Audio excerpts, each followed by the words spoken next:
My name is Will Stacy, and along with my partner Westy Adams, we're researching the peer pressure and why students fall to it.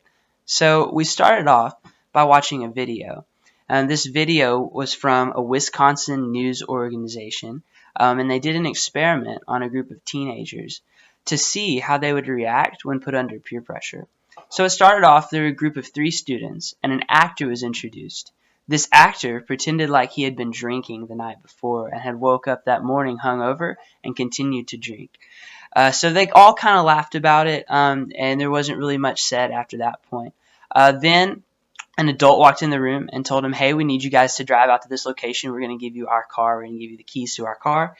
And so this student who had been drinking, they gave him the keys. Well, none of the kids really reacted or acted like that bothered them. One girl kind of spoke out and said, hey, I don't like being the passenger. Kind of as a clever excuse, I guess, to try and get him out of his hands.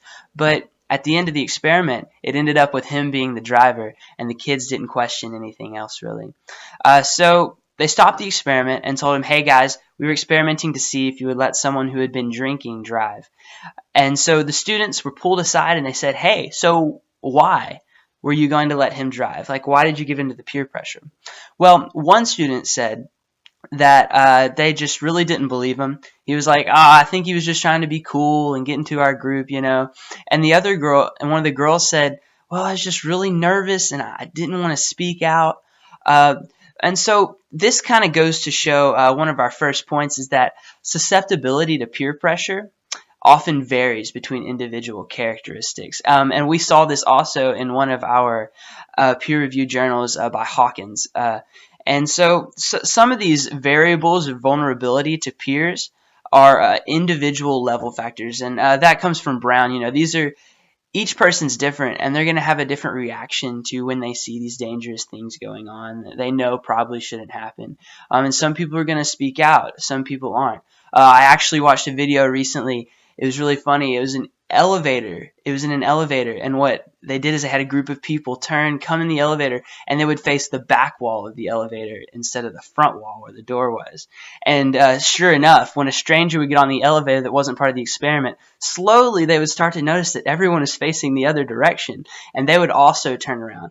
And so this is really interesting because it gives us like a view of why, and it just shows how easily people succumb to what everyone else is doing, right?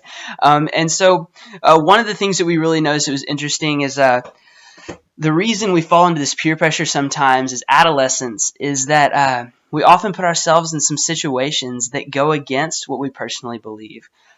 Because we're kind of worried about what other people are going to do or judge us. And this is from Marquette University psychologist Dr. Steve Franzoli. And in one of our other peer-reviewed journals, McKay says that peer acceptance and popularity and isolations are major factors that motivate these teens to do careless actions and maybe end up in places that are going to get them injured, like riding with a drunk driver, like in this experiment that we saw. So, of course, the parents at the end of the experiment were surprised. They were disappointed. Like, why is my kid wouldn't do that? I can't believe it. You know.